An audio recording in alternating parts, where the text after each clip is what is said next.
नमस्कार, दर्श न्यूज देख रहे हैं आप। दिन भर की टॉप खबरों के साथ मैं रितेश शर्मा हाजिर हूं आपके साथ। खबरों की तरफ विस्तार से बढ़ेंगे, लेकिन सबसे पहले एक नजर हेडलाइंस पर। बिहार में एनडीए में सीट शेयरिंग का ऐलान।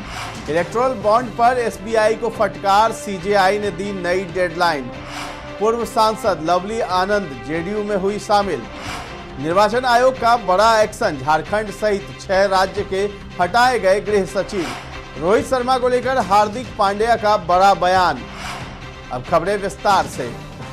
बिहार एनडीए में सीटों पर सहमति बन गई है। बीजेपी, जेडीयू, एलजेपी-आर, हम और राष्ट्रीय लोक मोर्चा ने सोमवार को इसकी आधिकारिक घोषणा की। सहमति के तहत बिहार में लोकसभा की कुल 40 सीटों में से बीजेपी 17 सीटों पर चुनाव लड़ेगी, यानी बड़े भाई की भूमिका में होगी। वहीं 16 सीटों पर नीतीश कुमार की पार्टी जनता दल यूनाइटेड चुनाव लड़ेगी। चिराग पासवान की पार्टी एलजेपी-आर 5 सीटों पर चुनाव लड़ेगी। वहीं जीतन राम मांझी की पार्टी हम 1 सीट पर चुनाव लड़ेगी। 1 सीट उपेंद्र कुशवाहा की पार्टी राष्ट्रीय लोक मोर्चा को दी गई है। सुप्रीम कोर्ट ने भारतीय स्टेट बैंक को इलेक्टोरल बॉन्ड के यूनिक नंबर और इससे जुड़ी सभी जानकारियों 21 मार्च तक खुलासा करने का निर्देश दे दिया है। इन यूनिक बॉन्ड नंबर से खरीदार और इसे हासिल करने वाले राजनीतिक दलों के बीच राजनीतिक संबंध का खुलासा होगा। सुप्रीम कोर्ट के chief justice CJI D.Y.. Chandrachud की अगुवाई वाली 5 जजों की बेंच ने कहा है कि इसमें कोई संदेह नहीं है कि एसबीआई को बॉन्ड की सभी जानकारियों का खुलासा करना होगा। उसने एसबीआई चेयरमैन को ये बताते हुए 21 मार्च को शाम 5 बजे तक एक हलफनामा दायर करने का निर्देश दिया कि बैंक ने सभी विवरण का खुलासा कर दिया है। लोकसभा चुनाव घोषणा के साथ ही बिहार में राजद को बड़ा झटका लगा है। पूर्व सांसद लवली आनंद अपने समर्थकों के साथ राजद को छोड़कर नीतीश कुमार की पार्टी जदयू में शामिल हो गई हैं। जदयू के प्रदेश कार्यालय में आयोजित एक समारोह में पार्टी के पूर्व राष्ट्रीय अध्यक्ष ललन सिंह ने पूर्व सांसद लवली आनंद को पार्टी की सदस्यता दिलाई है। इस मौके पर ललन सिंह ने पूर्व सांसद का स्वागत करते हुए कहा कि समता पार्टी के गठन के समय भी ये हम लोगों के साथ थी और अब फिर से अच्छी जगह पर आ गई हैं।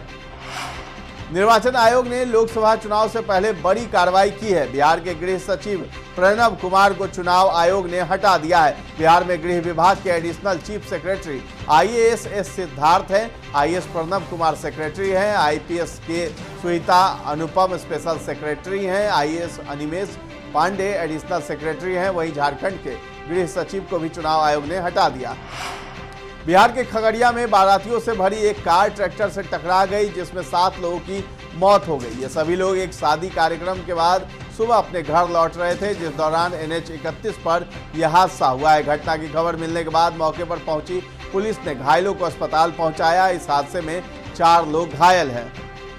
अब खबरें झारखंड की। भारतीय निर्वाचन आयोग ने बड़ा एक्शन लिया है। बता दें कि आयोग ने झारखंड के गृह सचिव अरवा राजकमल सहित 6 राज्यों के गृह सचिवों को हटाने का आदेश दिया है। इन 6 राज्यों में झारखंड के अलावे गुजरात, बिहार, उत्तराखंड, उत्तर प्रदेश और हिमाचल प्रदेश के नाम शामिल है। चुनाव आयोग द्वारा झारखंड सहित 6 राज्यों के गृह सचिवों को हटाने के आदेश के बाद झारखंड सरकार, कार्मिक प्रशासनिक सुधार तथा राजभाषा विभाग ने राज्य के गृह सचिव अरवा राजकमल को उनके पद से हटा दिया है। इसे लेकर विभाग की तरफ से अधिसूचना भी जारी कर दी गई है। झारखंड में इंडिया अलायंस में सीट शेयरिंग का फॉर्मूला लगभग तय हो गया है। इस फॉर्मूले के तहत झारखंड की 14 लोकसभा सीटों में कांग्रेस 7 और जेएमएम 5 सीटों पर चुनाव लड़ेगी, जबकि कांग्रेस अपने हिस्से में से 1 सीट आरजेडी और 1 सीट भाकपा माले के लिए छोड़ेगी। पिछली बार भी इसी फॉर्मूले के तहत यूपीए में सीटों का बंटवारा हुआ था। अब खबर खेल जगत की। आईपीएल का आगाज होने में अब कुछ ही दिन शेष है। शुक्रवार यानी 22 मार्च को पहला मुकाबला खेला जाएगा। चेन्नई में पहले दिन आरसीबी और सीएसके की टीमें आमने सामने होंगी। इस बीच 5 बार की IPL champion team Mumbai Indians की भी तैयारी जारी है। सभी खिलाड़ी अपनी अपनी प्रैक्टिस कर रहे हैं। इस बार टीम की कमान हार्दिक पांड्या के हाथ में रहने वाली है। अब इंडियन प्रीमियर लीग के अगले सीजन से महज 4 दिन पहले हार्दिक पांड्या ने एमआई के पूर्व कप्तान रोहित शर्मा को लेकर बड़ा बयान दिया है। हार्दिक पांड्या ने रोहित शर्मा को लेकर कहा कि वो मेरी मदद के लिए हमेशा मौजूद रहेंगे। हार्दिक ने कहा कि इस टीम ने जो कुछ भी हासिल किया है वो रोहित के ही नेतृत्व में किया है। अब बात मौसम के मिजाज की। बिहार के मौसम का मिजाज फिर से बदलने वाला है। मौसम विभाग के मुताबिक पटना समेत कई जिलों में 19 और 20 मार्च को आसमान में बादल छाए रह सकते हैं। इसके साथ ही तेज गरज और बारिश होने की भी संभावना है। हिमालय क्षेत्र में पश्चिमी विक्षोभ के सक्रिय होने के कारण मौसम में बदलाव देखने को मिलेगा। प्रदेश में 19 से 21 मार्च यानी 3 दिन हल्की बारिश और बूंदाबांदी हो सकती है। साथ ही अधिकतम तापमान में हल्की गिरावट भी देखने को मिलेगी। ऐसे में लोगों को गर्मी से राहत महसूस होगी। तो ये थी देश दुनिया समेत बिहार और झारखंड की टॉप खबरें। इसी तरह की खबरों से अपडेट रहने के लिए आप हमारे चैनल 10 न्यूज़ पर बने रहें। धन्यवाद।